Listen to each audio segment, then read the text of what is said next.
सिविलेंस में आप सभी का स्वागत है। पिछले क्लास में हमने कृषि को शुरू किया और उसके तहत हमने एक क्वेश्चन को कंप्लीट किया था जो कि प्रीवियस ईयर क्वेश्चन था। आज के क्लास में हम लोग चैप्टर को आगे बढ़ाएंगे और ट्राई करेंगे कि आज ही कृषि को हम लोग ख़त्म कर देंगे। तो आज का क्वेश्चन है, भारत में कृषि पर दी जाने वाली कृषि सहायिका यानी कि एग्रीकल्चर सब्सिडी की चर्चा करें तथा विश्व व्यापार संगठन यानी कि WTO के साथ विवाद का वर्णन करें। यानी कि कृषि क्षेत्र में जो हम लोग को सब्सिडी दिया जाता है उसके बारे में बात करना है। और इस सब्सिडी की वजह से क्या होता है कि WTO में बहुत सारे विवाद उत्पन्न होते हैं, तो उन सभी के बारे में हम लोग को चर्चा करना है। अगर देखा जाए तो ये जो क्वेश्चन है इसी से रिलेटेड, इसी के इर्द गिर्द 6th JPSC में क्वेश्चन पूछा गया था और वो भी सेक्शन ए में पूछा गया था। ये है टॉपिक हम लोग का सेक्शन सी का है, लेकिन इससे रिलेटेड क्वेश्चन सेक्शन ए में पूछा गया था। क्वेश्चन था कि भारतीय कृषि पर विश्व व्यापार संगठन के प्रभाव की विस्तृत विवेचना करें। तो कहीं ना कहीं WTO से रिलेटेड, कृषि से रिलेटेड क्वेश्चन ही पूछा गया था। तो अगर यहाँ पे हम लोग अच्छे से करेंगे तो सेक्शन ए का भी क्वेश्चन बहुत हद तक कवर होगा। तो क्वेश्चन क्या हो गया कि कृषि पर जो भी सब्सिडी दिया जा रहा है उसको लेकर जो चर्चा का विषय है या फिर WTO के साथ क्या विवाद है, इसके बारे में हम लोग को चर्चा करना है। तो सबसे पहला है कि कृषि सब्सिडी क्या है। तो कृषि सब्सिडी एक आर्थिक लाभ होता है जो सरकार द्वारा लोगों को कृषि क्षेत्र में प्रदान किया जाता है, जिस पर हाल के वर्ष में काफ़ी विवाद उत्पन्न हुआ है। और दरअसल भारत सरकार द्वारा कृषि सब्सिडी किसानों को बीज, उर्वरक, बिजली, भंडारण, खरीद आदि क्षेत्र में प्रदान की जाती है। हाल में तो सरकार ने प्रत्यक्ष सब्सिडी भी देना आरंभ किया है और भारत सब्सिडी पर प्रतिवर्ष 1,60,000 करोड़ रुपए अथवा अपने सकल घरेलू उत्पाद यानी कि GDP का लगभग 2% सब्सिडी पर खर्चा करता है। और इस प्रकार की सब्सिडी अप्रत्यक्ष रूप से प्रदान की जाती है, जैसे उर्वरक का 2/3 खर्च सरकार उठाती है, किसानों को मुफ्त में बीज वितरण कराती है, सिंचाई में बिजली बिल सस्ती उपलब्ध कराती है आदि। तो हम लोग का है कृषि सब्सिडी। कृषि सब्सिडी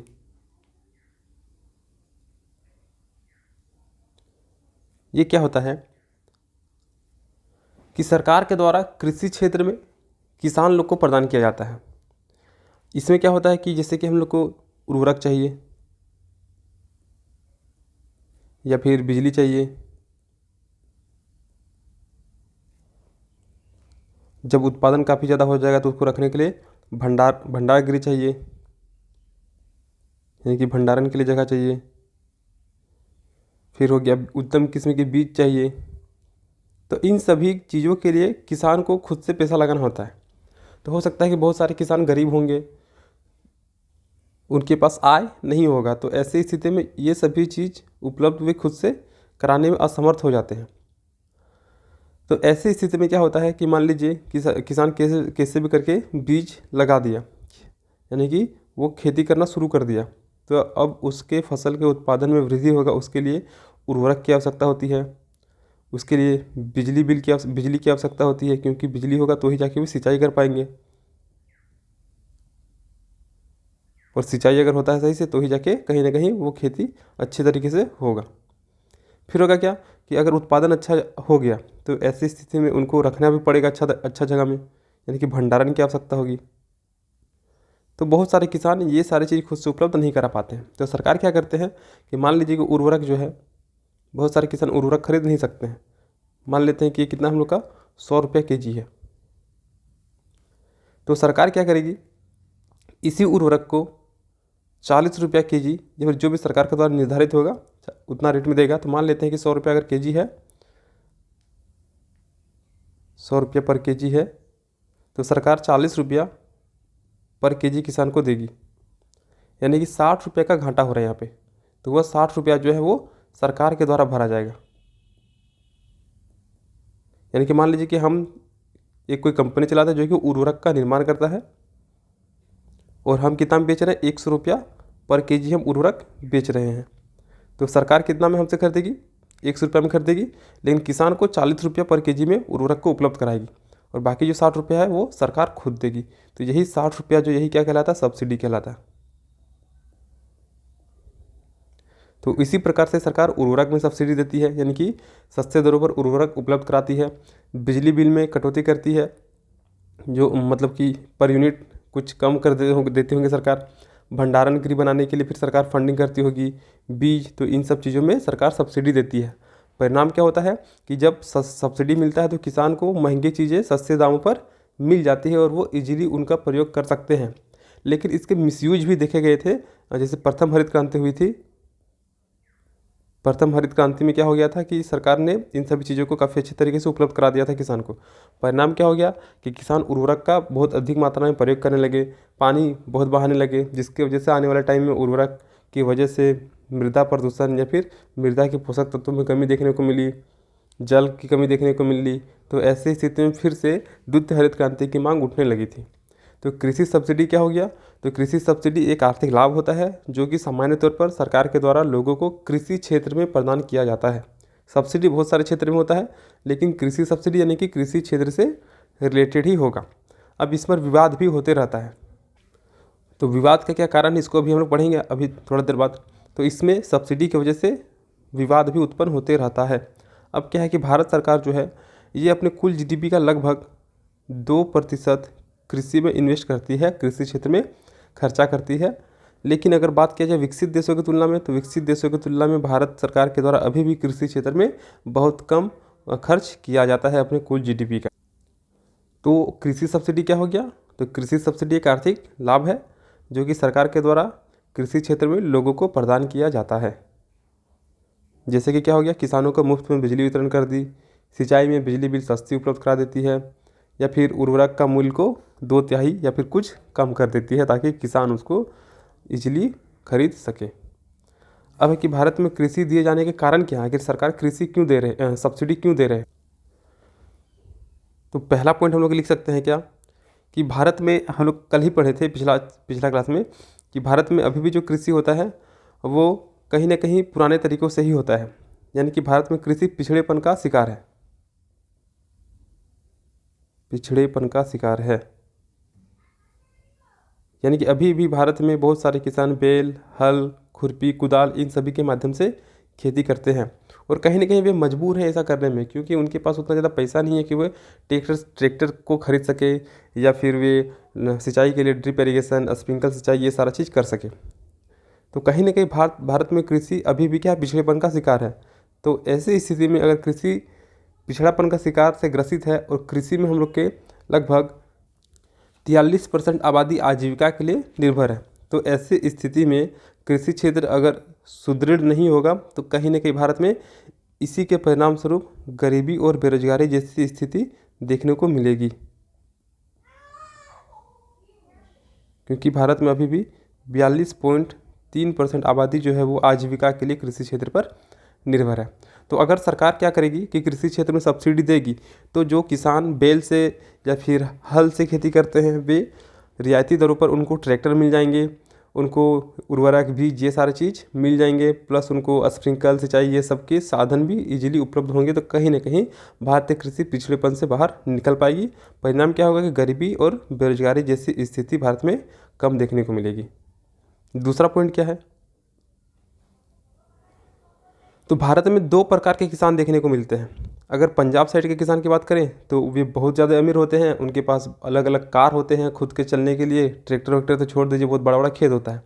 लेकिन वही झारखंड, बिहार इधर के किसान को देखा जाए तो इनकी स्थिति काफ़ी ज़्यादा गरीब होती है, स्थिति काफ़ी ज़्यादा दयनीय होती है, काफ़ी ज़्यादा गरीबी इनमें देखने को मिलती है। तो कहीं ना कहीं अगर इन क्षेत्र में झारखंड के किसानों को अगर सब्सिडी दिया जाता है भारत सरकार के द्वारा, तो कहीं ना कहीं सामाजिक न्याय लागू होगा। सामाजिक न्याय, तो सामाजिक न्याय लागू होगा तो इससे क्या हो जाएगा कि जिनके निम्न आय है, वैसे किसान जिनकी निम्न आय है, तो उन सभी को भी आर्थिक सहायता सरकार के द्वारा दिया जाएगा। तो कहीं ना कहीं वे अपनी स्थिति को सुधार सकते हैं।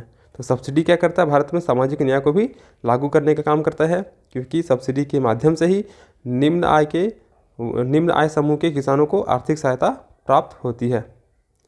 तीसरा पॉइंट क्या हो जाएगा? अब क्या है कि भारत में जो भी किसान हैं उनके आय का स्तर काफ़ी कम होता है, और अगर आय का स्तर कम होगा, क्योंकि सिंपल सा बात है कि भारतीय कृषि को अभी भी मानसून पर निर्भर कृषि कहा जाता है, मानसून का जुआ कहा जाता है। यानी कि जब अच्छा पानी गिरेगा, अच्छा बरसात होगा तो अच्छा खेती होगा, अन्यथा जब अच्छा बरसात नहीं होगा तो अच्छा खेती नहीं होगा। यानी कि कहीं ना कहीं भारतीय किसान की आय में अनिश्चितता देखने को मिलती है।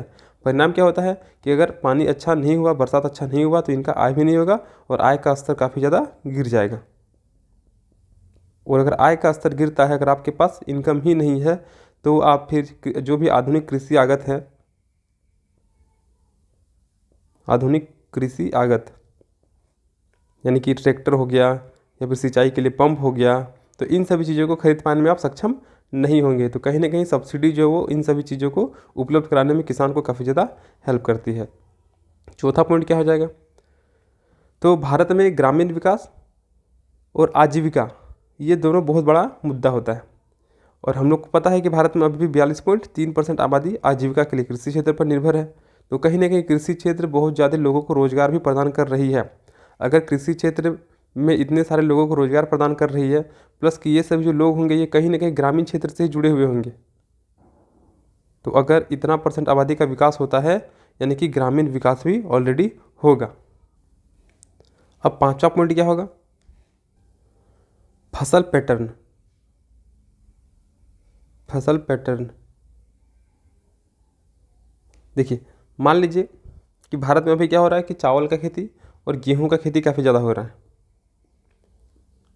क्योंकि सरकार के द्वारा इन क्षेत्रों में MSP दिया जा रहा है। तो अगर सरकार क्या चाह रही है कि भारत में दाल, जो कि बहुत ज़्यादा इम्पोर्टेंट है, दाल की खेती होनी चाहिए, क्योंकि प्रोटीन का एकमात्र सोर्स गरीब किसानों के पास क्या है, दाल है। तो इसी दाल के माध्यम से वे प्रोटीन प्राप्त कर सकते हैं। तो अगर दाल का खेती अगर सरकार को करानी है, और दाल क्या है कि भारत में दाल की आवश्यकता बहुत ज़्यादा है, ये जितना उत्पादन करते उतना खपत होता ही होता है, प्लस इनको विदेशों से यानी कि भारत को विदेश से भी दाल आयात करने पड़ते हैं। तो अगर भारत में ही दाल का खेती हो जाएगा तो हम लोग को विदेशों से आयात नहीं करना होगा।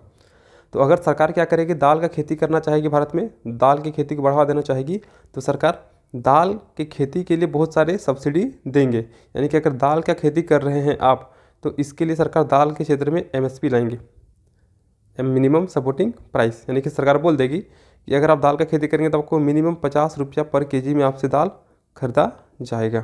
इससे कम यानी कि मार्केट में अगर कितना भी खराब स्थिति है, उस समय अगर दाल का रुपया 20 रुपया पर kg भी अगर बिक रहा है, तो सरकार आपसे 50 रुपया पर kg ही खरीदेंगे। यानी कि इससे नीचे आपकी स्थिति गिरने नहीं देगी। तो इसमें क्या होता है कि किसानों को एक स्थिरता मिलती है कि अगर हम लोग दाल की खेती करेंगे तो मिनिमम 50 रुपया हम लोग को मिलेगा ही। हो सकता है कि उस समय चावल और गेहूं का रेट काफ़ी कम मिलेगा, तो सभी किसान क्या करेंगे, दाल का खेती करना शुरू करेंगे। प्लस सरकार क्या करेगी, दाल की खेती के लिए अलग अलग रियायती दरों पर ऋण उपलब्ध कराएगी, उर्वरक पर सब्सिडी देगी, सिंचाई पर सब्सिडी देगी। तो इस प्रकार से सरकार क्या कर सकती है, फसल पैटर्न को पूरी तरीके से चेंज कर सकती है। यानी कि अगर सरकार चाहेगी तो चावल और गेहूं में अगर MSP देंगे तो सरकार चावल और गेहूं का खेती ज़्यादा करवा सकते हैं। अगर सरकार को दाल का खेती ज़्यादा करवाना है तो वो दाल के क्षेत्र में MSP देंगे, जिसकी वजह से सभी किसान दाल की खेती करेंगे। तो कहीं ना कहीं कृषि सब्सिडी के प्रयोग से फसलों के पैटर्न की दिशा में ही बदलाव किया जा सकता है। अब अगला पॉइंट है कि कृषि क्षेत्र जो है उसको विकास का इंजन माना जाता है। कृषि को विकास का इंजन माना जाता है। ऐसा क्यों बोला जा रहा है, क्योंकि बहुत सारे ऐसे उद्योग हैं जो कि कहीं ना कहीं कच्चे माल के लिए कृषि क्षेत्र पर ही निर्भर रहते हैं। तो अगर कृषि क्षेत्र काफ़ी अच्छी तरीके से विकसित होगा तो बहुत सारे उद्योग भी इसके पैरेलली विकसित होंगे। इसीलिए कृषि को विकास का इंजन भी माना जाता है। तो ये सभी वजह हो गया जिसकी वजह से कृषि क्षेत्र में भारत में कृषि सब्सिडी दिया जाता है। अब क्या है कि ये तो हो गया, ठीक है, भारत के लिए सही है, लेकिन इसका आलोचना भी होता है। तो इसके आलोचना को देखते हैं हम लोग। आलोचना में क्या आता है, पहला चीज़ कि सरकार अगर सब्सिडी दे रही है तो वे अपने पैसे को खर्चा कर रही है। तो ऐसी स्थिति में भारत में राजकोषीय घाटा बढ़ सकता है। राजकोषीय घाटा, ये सेक्शन ए में हम लोग का पूरा चैप्टर है, तो वहाँ पे हम लोग अच्छा से पढ़ेंगे सारा चीज़ को, राजकोषीय घाटा, बजटीय घाटा, जो भी है, राजस्व घाटा, ये सब चीज़। तो सरकार अगर सब्सिडी देती है कृषि क्षेत्र में तो कहीं ना कहीं राजकोषीय घाटा बढ़ने की आशंका रहती है, राजकोषीय घाटा बढ़ेगी। सेकंड पॉइंट क्या होगा कि सरकार ने क्या किया, उर्वरक, सिंचाई, इन सभी चीज़ों पर सरकार ने क्या किया, सब्सिडी देना शुरू कर दी। तो सब्सिडी दी यानी कि अब जो उर्वरक 100 रुपये के जी था वो किसान को 40 रुपये पर के जी मिलने लगा। तो अगर ये उर्वरक किसान को सस्ते दर पर उपलब्ध हो जाएगी, सिंचाई के लिए बिजली बिल चाहिए, सरकार ने क्या किया, बिजली बिल को माफ़ कर दिया या फिर इसके दर को काफ़ी ज़्यादा कम कर दिया। तो किसान क्या करने लगे, इसका मिसयूज होने लगेगा, क्योंकि अगर ये उर्वरक 100 रुपये के जी किसान को मिलता तो वो इसको काफ़ी अच्छे तरीके से यूज करते हैं, क्योंकि इनके पास इतना आमदनी नहीं है कि ये भारी मात्रा में उर्वरक का प्रयोग कर पाएंगे। लेकिन सरकार ने क्या किया, सब्सिडी देकर उर्वरक के दाम को कम कर दिया। अब ये उर्वरक ईजिली किसान को मिल जाता है। तो इस उर्वरक को किसान क्या करते हैं, अनावश्यक तरीके से उपयोग करना शुरू कर देते हैं, क्योंकि दाम इसका कम है, सरकार किसान फिर से इसको खरीद लेगी। परिणाम क्या होने लगेगा कि आने वाले टाइम पे मृदा प्रदूषण की स्थिति उत्पन्न होने लगेगी, उसी के माध्यम से पर्यावरण को भी हानि होने लगेगा और जल प्रदूषण जैसी समस्या भी देखने को मिलेगी, मृदा की उर्वरक क्षमता में भी कमी आएगी। दूसरा चीज़ क्या होगा, सिंचाई में क्या हो गया कि सरकार ने क्या किया, बिजली बिल को माफ़ कर दिया या फिर काफ़ी कम कर दिया। तो ऐसी स्थिति में हम लोग इधर खेती जो होता है उसमें पानी को हम लोग क्या करते हैं, बहा देते हैं सीधे, यानी कि जल का ठहराव काफ़ी ज़्यादा हो जाता है। कृषि में सामान्यतः पहला लेयर तक पानी जाना चाहिए होता है, लेकिन हम लोग क्या करते हैं, तीसरा लेयर तक पानी पहुँचा देते हैं, जबकि यहीं तक पानी होना चाहिए था, हम लोग यहाँ तक पहुँचा देते हैं और जल का ठहराव भी काफ़ी ज़्यादा हो जाता है। तो अगर जल का ठहराव होगा तो कहीं ना कहीं यहाँ से बहुत ज़्यादा मच्छर यहाँ पे उत्पन्न होंगे और जो कि अन्य प्रकार के बीमारी को भी उत्पन्न करेंगे, जो कि मानव स्वास्थ्य को भी प्रभावित करेगा। इसके अलावा क्या होगा कि उर्वरक का प्रयोग बहुत ज़्यादा होगा, तो यही उर्वरक जो होगा बरसात के दिन में यहीं से पानी बह के नदी नाले में जाएंगे, तालाब में जाएंगे और वह वहाँ के पानी को भी प्रदूषित करेंगे तथा वहाँ रहने वाले जलीय जीव को भी प्रदूषित करेंगे। तो कहीं न कहीं इसके द्वारा, सरकार के द्वारा जो भी सब्सिडी दिया जाता है उसका मिसयूज होने लगता है। तीसरा क्या है, सरकार ने क्या किया है कि गेहूं और चावल पर एमएसपी दिए हैं। तो गेहूं और चावल पर एमएसपी देने की वजह से क्या हो गया कि सभी किसान गेहूं और चावल का खेती ही करना ज़्यादा शुरू कर दिए। तो ऐसी स्थिति में जो भी अन्य खाद्यान्न है, जैसे दाल हो गया या फिर मोटे अनाज हो गए, तो इन सभी का खेती बहुत ज़्यादा कम हो गया। लेकिन ऐसा नहीं है कि इनका मांग भारत में नहीं है, इनका मांग भी है, लेकिन एमएसपी मुख्य रूप से गेहूं और चावल में दिया गया, जिसकी वजह से दाल और मोटा अनाज की खेती में कमी देखने को मिला।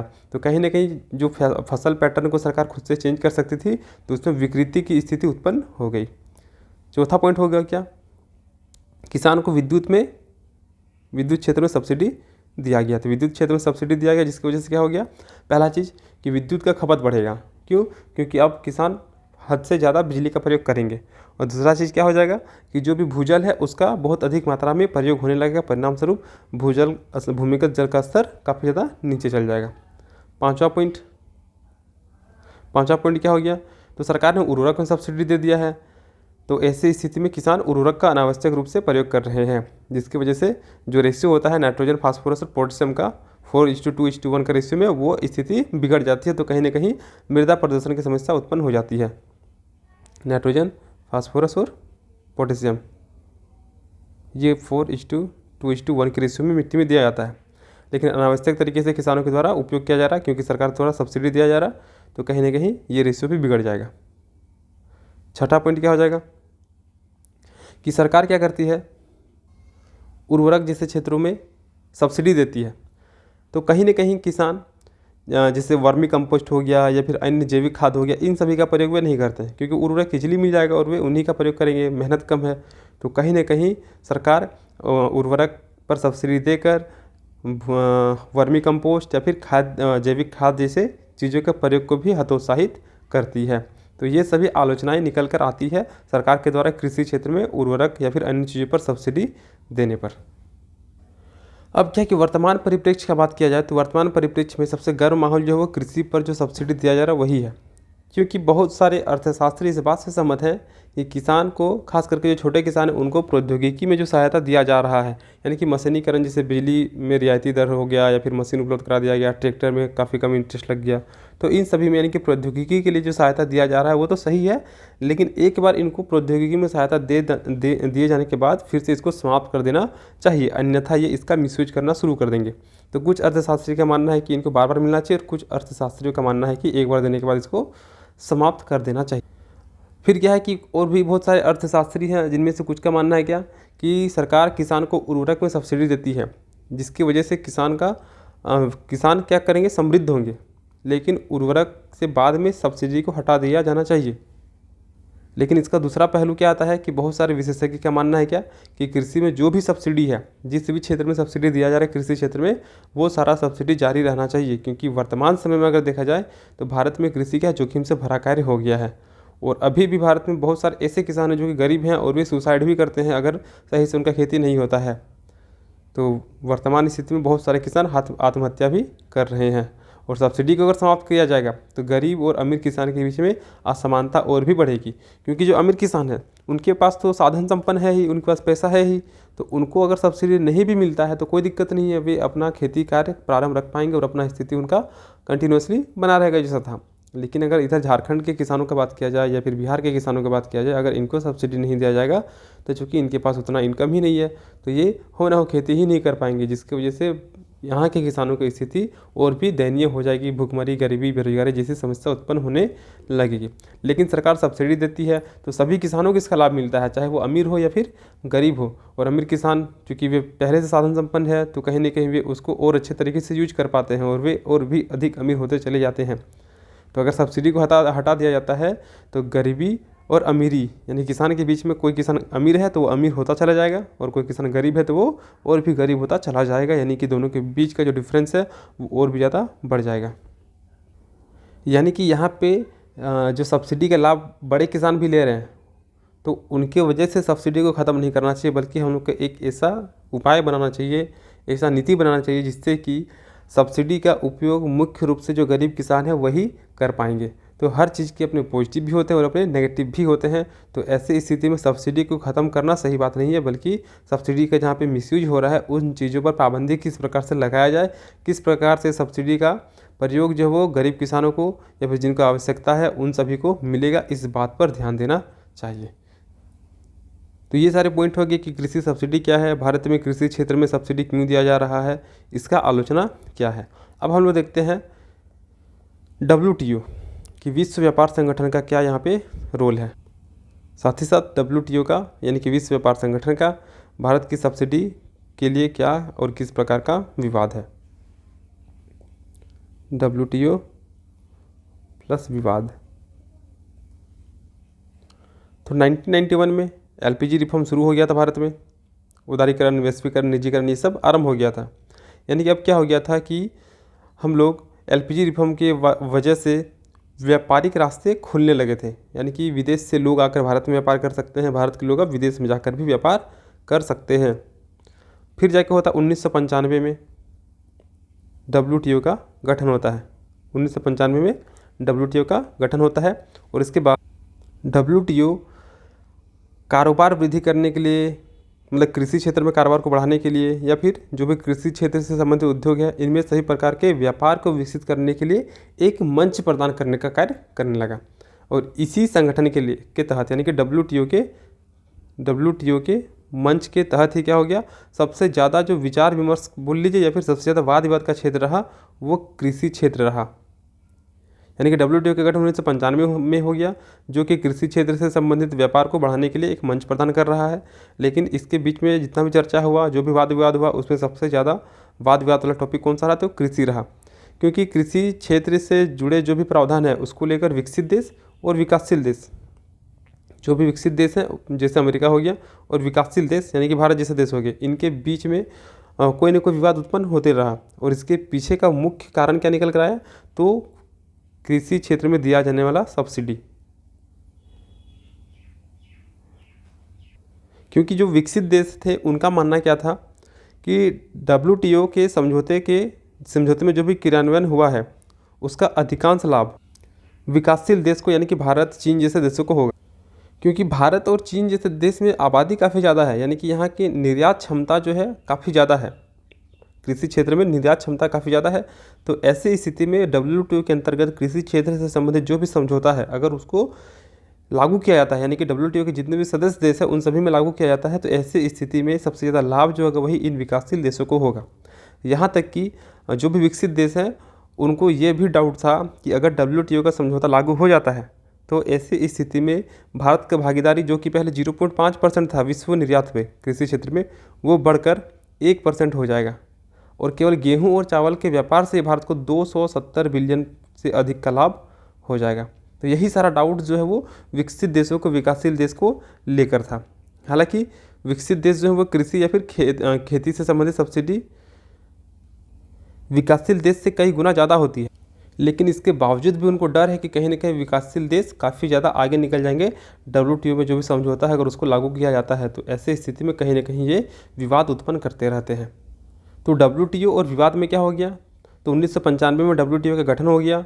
और WTO मुख्य रूप से क्या करता है, तो व्यापार को बढ़ाने का कार्य करता है।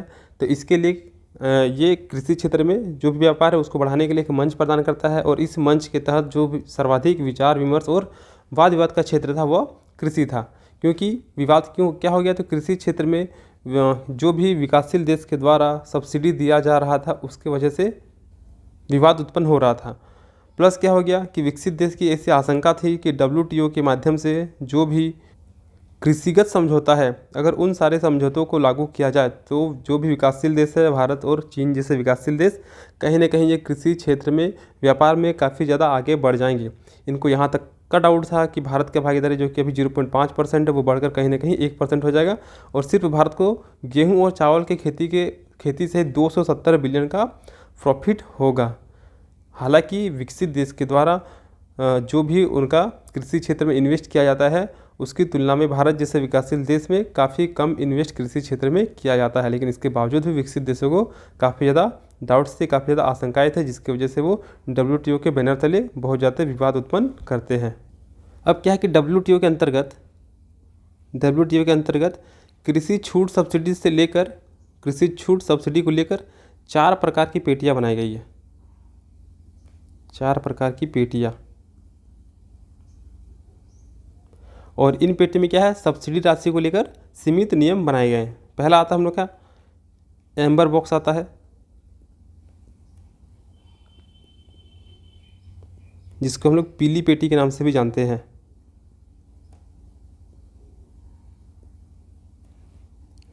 तो एम्बर बॉक्स या फिर पीली पेटी में क्या है, तो इसमें MSP हो गया यानी कि न्यूनतम समर्थन मूल्य हो गया, या फिर जो भी हम लोग का छूट दिया जा रहा है, जैसे कि सब्सिडी दिया जा रहा है भारत में, बिजली हो गया, सिंचाई हो गया, उर्वरक हो गया, कीटनाशक हो गया, तो इन पर जो भी यानी कि बोल सकते हैं यहाँ पे हम लोग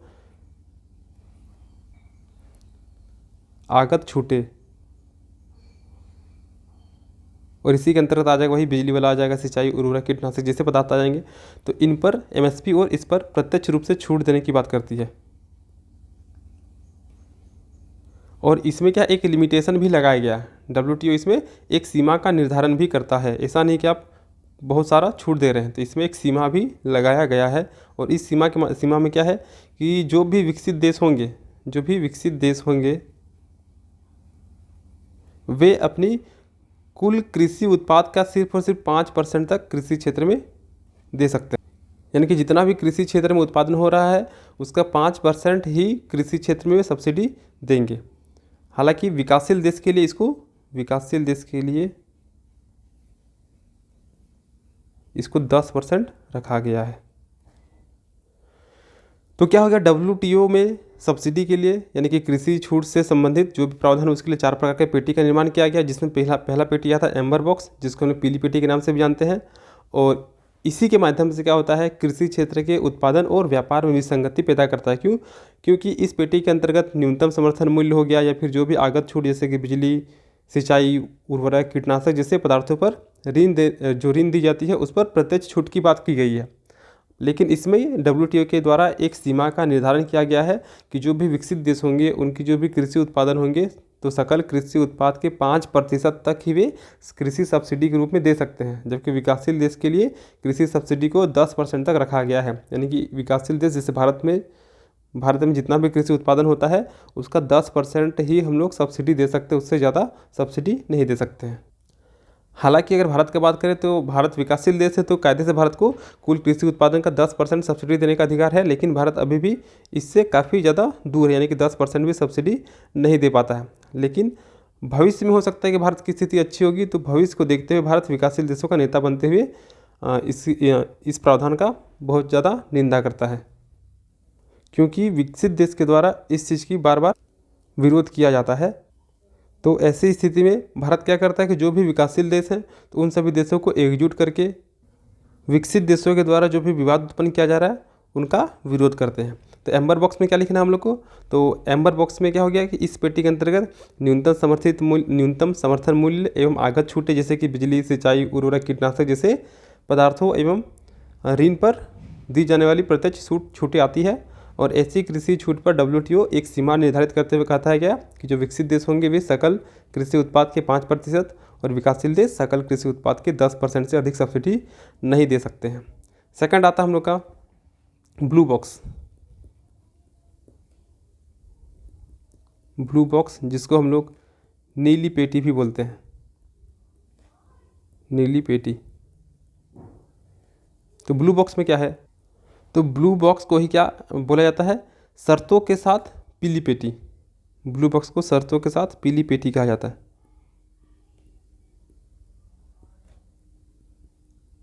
यानी कि एम्बर बॉक्स। इसमें क्या है, तो इसमें क्या होगा कि यह एक प्रकार से शर्तों के साथ पीली पेटी है। और इसके तहत क्या होता है कि कृषि, ग्रामीण विकास जैसे कार्यों में जो भी सब्सिडी है उन सभी सब्सिडी को शामिल किया जाता है। लेकिन इसमें कोई कंडीशन नहीं, इसमें कोई सीमा नहीं है कि कृषि और ग्रामीण विकास के कार्यों में कितना % तक सब्सिडी दिया जाए। लेकिन क्या होता है कि जो भी विकसित देश है उनके द्वारा इस बात का विरोध किया जाता है और विकसित देश के द्वारा नीली पेटी यानी कि ब्लू बॉक्स को पीली पेटी में डालने का बात किया जाता है। क्योंकि अगर नीली पेटी को पीली पेटी में डाल देंगे तो जो भी कृषि क्षेत्र या फिर ग्रामीण विकास के कार्य में जो भी सब्सिडी है उसमें अभी क्या है, कोई भी तय सीमा नहीं है।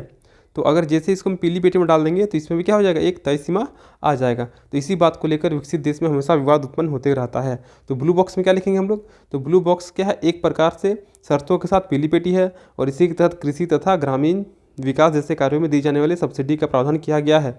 लेकिन इसमें किसी प्रकार की सीमा का निर्धारण नहीं किया गया है, जिसकी वजह से विकसित देश के द्वारा नीली पेटी को पीली पेटी में डालने की वकालत किया जाता है। तीसरा आता हम लोग का, 2 पेटी हो गया, अब है तीसरा हो गया हम लोग का ग्रीन बॉक्स, जिसको हम लोग हरित पेटी भी बोलते हैं।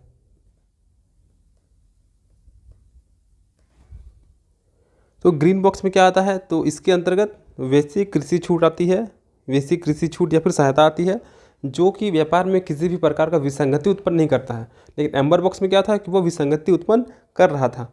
तो ग्रीन बॉक्स में वे सभी छूट आते हैं, वे सभी सहायता आती है जो कि कृषि क्षेत्र में किसी भी प्रकार की विसंगति उत्पन्न नहीं करती है। और इसके अंतर्गत क्या आ जाता है हम लोग का, खाद्य सुरक्षा के लिए भंडारण गृह आ गया, कीट एवं रोग नियंत्रण,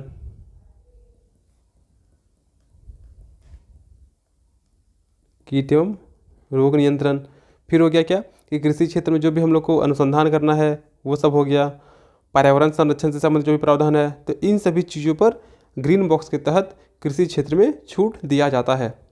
लेकिन क्या है कि इसमें जो भी छूट देगा उस छूट में WTO के द्वारा कोई भी सीमा का प्रावधान नहीं किया गया है।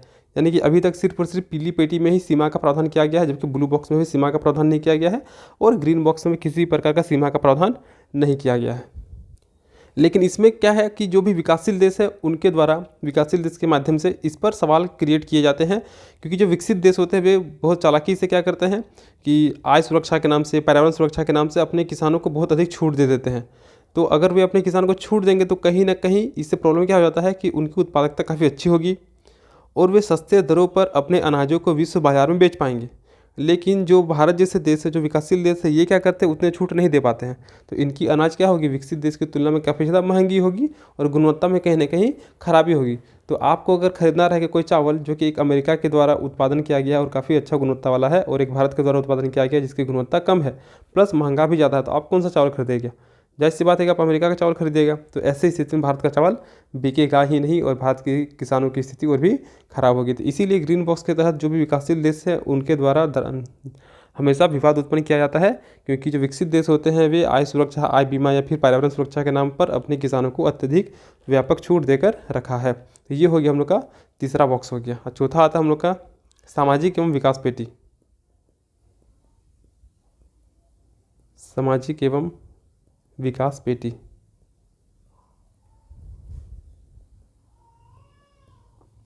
इसमें क्या होता है कि यह जो है ये मानव विकास के मुद्दे से संबंधित है, मानव विकास के मुद्दे से संबंधित है, जैसे कि गरीबी उन्मूलन हो गया, सामाजिक कल्याण हो गया, या फिर स्वास्थ्य सहायता हो गया, इन सभी चीज़ों पर। तो इस पर WTO का प्रावधान क्या कहता है कि जो भी विकासशील देश है वे अपनी कुल कृषि उत्पादन का 5% से कम राशि इन पर खर्च कर सकते हैं। इसके अलावे जो भी निर्यात सब्सिडी है उसको लेकर भी WTO में विवाद रहता है। तो ये 4 प्रकार का पेटी हो गया हम लोग का WTO के अंतर्गत। पहला हो गया एम्बर बॉक्स हो गया। एम्बर बॉक्स में क्या हो गया, तो इस पेटी के अंतर्गत न्यूनतम समर्थित मूल्य हो गया, या फिर जो भी कृषि आगत है उन पर प्रत्यक्ष रूप से छूट शामिल होता है। लेकिन WTO इसमें एक सीमा निर्धारित करती है कि जो भी विकासशील देश होंगे वे अपने कुल कृषि उत्पादन का 5% इन पर इन्वेस्ट करेंगे, जबकि विकसित देश अपने कुल कृषि उत्पादन का 5% इन्वेस्ट करेंगे, जबकि जो विकासशील देश है वो 10% से अधिक सब्सिडी नहीं दे सकते हैं। फिर आता है ब्लू बॉक्स आता है, जिसको हम नीली पेटी भी बोलते हैं। तो नीली पेटी में क्या हो गया कि इसी को शर्तों के साथ पीली पेटी भी कहा जाता है। प्लस इसमें क्या आ जाता है, तो कृषि और ग्रामीण विकास जैसे कार्यों में जो भी सब्सिडी है उसको इसमें शामिल किया जाता है ब्लू बॉक्स में। लेकिन इसमें WTO प्रावधान किसी भी प्रकार का सीमा नहीं लगाता है। हालांकि विकसित देश के द्वारा नीली पेटी को पीली पेटी में डालने का मांग किया जाता है। ग्रीन बॉक्स में क्या आ गया, तो ग्रीन बॉक्स में खाद्य सुरक्षा आ गया, यानी कि इसमें वो सभी कृषि छूट आएंगे जो किसी भी प्रकार का विवाद उत्पन्न नहीं करता, जिसे कीट एवं रोग नियंत्रण, अनुसंधान पर खर्चा, पर्यावरण संरक्षण, इन सभी चीज़ों पर खर्चा करने का बात करता है। लेकिन इसमें भी क्या है, किसी भी प्रकार का सीमा का प्रावधान नहीं किया गया है, परंतु विकासशील देश के द्वारा प्रायः इस पर विवाद उत्पन्न किया जाता है, क्योंकि जो विकसित देश होते हैं वे आय बीमा, आय सुरक्षा के नाम पर या फिर पर्यावरण सुरक्षा के नाम पर अपने किसानों को व्यापक छूट दे रखा है। और चौथा पेटी आता है हम लोग का सामाजिक एवं विकास पेटी, और इसके अंतर्गत मानव विकास के मुद्दों को शामिल किया जाता है, जैसे गरीबी उन्मूलन कैसे किया जाएगा, सामाजिक कल्याण कैसे किया जाएगा। तो इस पर WTO का प्रावधान कहता है क्या कि जो भी विकासशील देश है वे अपने कुल कृषि का 5% से कम राशि इस पर खर्चा कर सकते हैं। ये सब देखिए, ये सारा PDF में लिखा हुआ है। ब्लू बॉक्स हो गया, ग्रीन बॉक्स हो गया, सामाजिक एवं विकास पेटी हो गया। तो PDF से आप लोग इसको एक बार पढ़ लीजिएगा, PDF को ग्रुप में डाल देंगे। अब अगला आता है हम लोग का कृषि पर सार्वजनिक निवेश का मुद्दा। तो कृषि पर सार्वजनिक निवेश मतलब क्या हो गया कि जैसे कि कृषि में सिंचाई सुविधा उपलब्ध कराना, या फिर सामान्यतः कृषि ग्रामीण क्षेत्र में होती है, तो ऐसी स्थिति में सड़क नहीं होगा तो जो भी सब्जी है, जो भी सामान है वो मार्केट तक नहीं पहुंच पाएगा। तो ऐसी स्थिति में ग्रामीण सड़क का निर्माण करना, बिजली उपलब्ध कराना, फिर अधिशेष उत्पादन होने पर उनको सही तरीके से रखने के लिए कोल्ड स्टोरेज उत्पादन करना, यानी कि कुल मिला के आधारभूत संरचनाओं का विकास करने के लिए सार्वजनिक निवेश काफ़ी ज़्यादा इंपॉर्टेंट होता है। और चूँकि भारत क्या है, कृषि प्रधान देश है, और भारत में लगभग आधी आबादी जो है वो आधी कार्यशील जनसंख्या कृषि क्षेत्र पर निर्भर है। तो ऐसी स्थिति में अगर कृषि क्षेत्र सही से विकसित नहीं होगा तो कहीं ना कहीं काफ़ी अधिक मात्रा में लोग बेरोजगार होंगे और गरीब होंगे, जो कि एक चिंता का विषय है। तो इसीलिए कृषि क्षेत्र में सार्वजनिक निवेश के माध्यम से आधारभूत सुविधाओं का विकास करना काफ़ी ज़्यादा अनिवार्य हो सकता है, ताकि जितनी भी आबादी कृषि क्षेत्र पर आजीविका के लिए निर्भर है उनका सही तरीके से विकास हो सकेगा। अब क्या है कि जब आज़ाद हुआ था तो उस समय कृषि क्षेत्र का GDP में काफ़ी ज़्यादा योगदान था, लेकिन अभी क्या हो गया कि GDP में योगदान घट गया है। इसका मतलब ये नहीं है कि कृषि क्षेत्र में उत्पादकता में किसी भी प्रकार की कमी आई है, क्योंकि जब भारत आज़ाद हुआ था तो उस समय हम लोग का द्वितीय क्षेत्र या फिर तृतीय क्षेत्र बहुत ज़्यादा विकसित नहीं था। तो ऐसे स्थिति में कृषि क्षेत्र का योगदान GDP में परसेंटेज वाइज काफ़ी ज़्यादा देखने को मिलता था। लेकिन वर्तमान स्थिति में देखा जाए तो तृतीय सेक्टर काफ़ी ज़्यादा डेवलप हो रहा है। तो ऐसी स्थिति में GDP में कृषि का परसेंटेज घटा है, लेकिन इसकी उत्पादकता में किसी प्रकार का कमी नहीं आया है, क्योंकि सरकार के द्वारा आए दिन सब्सिडी दिया जा रहा है, अलग अलग प्रकार की योजनाएं चलाई जा रही है।